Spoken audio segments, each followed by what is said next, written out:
L'entreprise que nous recevons maintenant, c'est Savoie Transmission, une société qui existe depuis 30 ans et qui est spécialisée dans la distribution et la maintenance de produits et solutions techniques dans le domaine de l'industrie. Avec nous, son PDG, Pierre Arboireau, bonjour. Bonjour. Alors, la société existe depuis 30 ans et est basée près d'Annecy. Présentez-nous un peu son cœur de métier. Alors, nous déterminons, nous vendons et nous entretenons des solutions techniques dans le domaine des transmissions industrielles.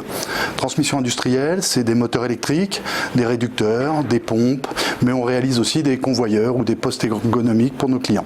Tout ce qui peut être utilisé, pour ceux qui ne connaissent pas comme moi, bien sûr, parfaitement l'industrie, tout ce qui peut être utilisé sur une chaîne de production, par exemple. Par exemple, oui, mais pas uniquement. On a aussi des aérations. On va avoir tout un tas de choses autour du mouvement.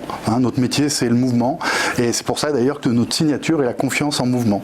Et alors, quelle est la taille de ce marché et ses enjeux? Parce que dans une France, vous imaginez que je ne dois pas être la seule à vous dire, qui se désindustrialise finalement. Alors, le marché est très large, parce que bien sûr, on pense tout de suite aux usines de production, vous l'avez fait à l'instant, mais c'est aussi les constructeurs de machines qui vont utiliser nos solutions, mais tout un tas d'entreprises... Pièces détachées finalement? Pièces détachées, remplacements ou même pièces neuves, beaucoup de pièces neuves, mais aussi tout un tas d'entreprises qui utilisent des solutions industrielles auxquelles on ne pense pas forcément, des piscines municipales, des remontées mécaniques. Qu'est-ce que vous faites pour les piscines municipales? Des pompes, l'entretien des pompes, donc les remontées mécaniques, les centres logistiques. Voilà. Il y a pas mal de stations de ski autour. Ouais. Les carrières aussi, qui utilisent beaucoup de transmission. Et alors, qui sont vos clients? Combien en avez-vous? Quel est leur profil? Est-ce qu'on est plutôt sur des grands groupes? Est-ce qu'on est plutôt sur des usines? Est-ce qu'on est plutôt sur... Vous venez de parler de piscines. Est-ce qu'il y a aussi des organismes publics et des administrations parmi vos clients? Il y a des collectivités, oui. On a tout type de clients, des grands noms. Vous en voyez quelques-uns à l'écran. Et puis des tout petits qui sont connus soit localement, voire des fois on a des pépites qui sont connues mondialement mais pas nationalement. Et, ah bon, ça existe? Ça existe. Et alors, quelle solution on voit effectivement, on a vu tout un panel de logos. Quelle solution concrètement leur apportez-vous? Est-ce que vous pouvez nous donner deux, trois cas pratiques de ce que vous pouvez apporter? Alors, je vais vous citer 3 grands types de cas. Oui. Le premier cas qu'on va avoir, c'est de déterminer et d'optimiser la solution technique qu'on va apporter aux clients, souvent pour des constructeurs de machines, mais pas uniquement, où là, ils vont avoir besoin d'une solution pour répondre à un cahier des charges. Ce cahier des charges, on va essayer d'optimiser au maximum, puisque notre ambition, c'est d'accompagner nos clients vers le zéro panne. Donc, limiter le stress de la panne et de l'imprévu. Donc on va déterminer, on a par nature une ambition éco-responsable puisqu'on prolonge la durée de vie des équipements et donc on va essayer d'optimiser y compris la consommation électrique. Donc ça c'est le premier cas qu'on fait pour une grosse partie de nos clients. Le deuxième cas c'est qu'en termes de maintenance, bien sûr, vient à l'esprit réparer. Donc on va réparer mais aussi améliorer pour éviter que ça se reproduise. La troisième chose qu'on va faire, on va faire de l'entretien, alors de la maintenance traditionnelle, comme vous faites avec votre voiture, vous allez régulièrement chez le garagiste, mais on va essayer de détecter des pannes pour éviter de perdre du temps à réparer alors qu'il n'y en a pas besoin et d'anticiper quand il vaut mieux réparer plus tôt ou entretenir plus tôt. Pour ça, on s'appuie sur des solutions de maintenance 4.0 ou d'industrie 4.0. On a déjà eu plusieurs trophées de l'innovation autour de ces solutions numériques. Avant de revenir effectivement à cette question de l'innovation, juste entre la maintenance et finalement le cœur de métier, quelle est la répartition de l'activité? Globalement, on a un chiffre d'affaires qui est un peu moins de 5 millions d'euros aujourd'hui.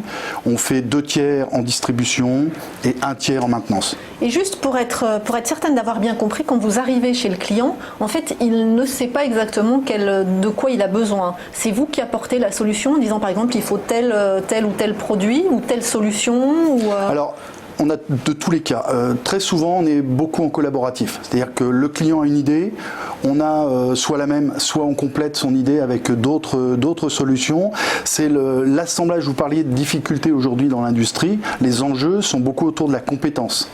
Donc aujourd'hui, d'avoir des coopérations autour de la compétence ou avoir des solutions numériques qui permettent de retrouver de la compétence, c'est un des savoir-faire de Savoie Transmission. De la compétence, pourquoi? Pour monter monter effectivement toutes ces machines, pour les entretenir. Pour bien déterminer un moteur, parce que voilà, si vous mettez un moteur de 2 chevaux dans une Ferrari, il y a quelque chose qui va à un moment donné pas aller, quoi. Donc il faut bien adapter les solutions qu'on préconise, et puis ensuite il faut entretenir avec de la compétence. Démonter, remonter, c'est pas toujours aussi simple qu'on peut le penser. Et vous, est-ce que parmi vos équipes, vous avez du mal à recruter justement? Est-ce que c'est assez difficile. C'est assez difficile. Ouais, c'est assez difficile. On trouve. Ce ne sont plus des métiers finalement qui ont le vent en poupe, qui intéressent les jeunes. Alors, on trouve des jeunes qui sont intéressés par l'industrie, il ne faut pas croire. On est dans une région qui est très industrielle. Hein. La région Rhône-Alpes est quand même la région la plus industrielle de France, je crois, aujourd'hui. Donc on trouve des compétences. C'est assez difficile. En plus, nous, on a la proximité de la Suisse. Donc, qui fait qu'on a un certain nombre de personnes qui préfèrent aller travailler en Suisse, même si... On se demande pourquoi. Ouais, enfin bon, nous on se demande pourquoi, parce que quand on voit ce qu'ils souffrent en termes de transport, ils préféreraient peut-être mieux d'utiliser leurs heures de voiture à d'autres occupations. Mais bon, oui, on a cette difficulté de proximité. Vous êtes, juste un mot sur vos équipes, vous êtes à peu près combien en termes d'effectifs? On est 25 aujourd'hui. Et quel profil? Tous techniciens. Tous techniciens. Ou ingénieurs. D'accord. Et la moyenne d'âge, c'est à peu près quoi? C'est une bonne question. On est aux alentours aujourd'hui, je crois qu'on a un peu rajeuni, mais on est aux alentours de 40 ans, avec une dizaine d'années d'expérience et d'ancienneté. Et vous auto-formez finalement les jeunes qui arrivent? Est-ce que c'est pas finalement la meilleure solution pour Oui, mais c'est très long. C'est très long dans nos métiers. Donc il faut déjà un bagage technique pour avoir le vocabulaire et la compréhension. Et ensuite, il faut du temps pour être confronté à tous les cas qu'on peut rencontrer. Alors juste pour revenir à votre catalogue, combien de marques référencez-vous, puisque quand même la distribution représente une grosse partie de votre activité? Alors notre particularité, c'est qu'on a une bibliothèque avec plus de 300 marques. Mais on travaille en étroite collaboration avec une quinzaine de partenaires qui ont une légitimité mondiale. C'est souvent des leaders ou des co-leaders mondiaux sur leur domaine. Et alors, qu'est-ce qui vous différencie aujourd'hui de vos concurrents? Alors, il y a plein de choses. La première chose, c'est la réactivité. Répondre rapidement à une problématique client. La deuxième chose, c'est d'être multimarque, donc d'avoir, non pas, on ne vend pas une marque en particulier, mais on vend une solution en particulier, donc on va essayer de trouver la marque la plus adaptée ou la solution la plus adaptée pour le client. Donc ça, c'est la deuxième chose.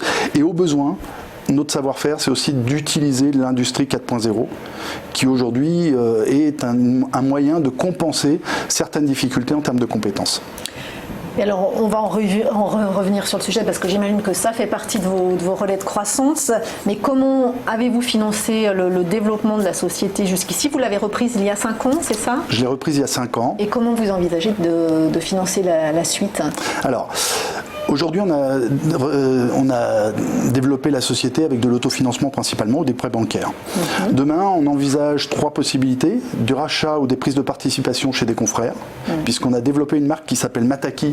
Mataki, c'est l'œil qui protège du mauvais œil en maintenance, voilà, que l'œil grec. Voilà. Et donc, on envisage, 1, de prendre éventuellement des participations, 2, de vendre par un réseau de partenaires nos solutions Mataki Industrie 4.0. Et le troisième axe de développement, c'est d'accompagner nos clients constructeurs de machines avec un réseau d'indépendants en maintenance, équipés de nos solutions de maintenance 4.0 pour faire la maintenance des machines qui sont chez les clients de nos clients. Donc vous envisagez quand même une montée en puissance de la partie maintenance, hein? Oui, la maintenance permet en fait d'être en amont des décisions de l'industriel et donc d'augmenter la distribution. Le ratio de tiers 1 tiers restera, mais c'est ce qui va permettre d'alimenter. On le voit bien sur le croquis de business model que vous avez passé à l'écran. Et dans tout ce que vous venez de nous proposer comme axe de développement, Mataki, dites-nous un petit peu, c'est vraiment votre bébé, c'est vraiment le... Alors Mataki, on l'a développé un peu comme une start-up en interne. Donc on utilise sa voie de transmission comme un laboratoire. Et aujourd'hui, on commence à avoir vraiment des solutions qui tiennent la route. On a eu 3 trophées de l'innovation pour une petite entreprise comme nous. Concrètement, comment ça marche? Alors on a 2 solutions, on va simplifier, on a 2 solutions, des capteurs connectés par l'Internet des objets qui vont se réveiller et vous donner des informations quand ça se dégrade. pour faire simple. Et puis on a une solution d'assistance par maintenance de réalité augmentée, donc un casque qui vous permet d'avoir les mains libres, qui vous permet, d'enregistrer votre savoir-faire, qui vous permet de demander à un ami à distance de se connecter, de voir ses conseils directement sur la machine, qui vous permet de prouver que vous avez fait tout le travail, que vous avez suivi tout, soit la mise en œuvre de la machine, soit la réparation ou la maintenance de la machine, et puis surtout qui vous permet aussi de faire le rapport, puisque les maintenanciers n'aiment pas bien faire les rapports, donc à la fin de l'envoi, je touche. Donc la technologie au service de l'industrie, mais ça vous le proposez aux clients comme un service ou vous le commercialisez en plus? Alors les deux. On le propose pour nos clients de proximité, on le propose comme un service à l'intérieur de nos contrats de maintenance, mais aussi on le commercialise, et c'est pour ça que je vous disais, dans nos relais de croissance, c'est d'aller chercher des entreprises qui seraient intéressées pour vendre nos solutions maintenance 4.0. Et alors vous avez aussi parlé, juste pour terminer, de croissance externe. Ça veut dire que le marché aujourd'hui est extrêmement éclaté par des boîtes de petite taille ou de moyenne taille qui...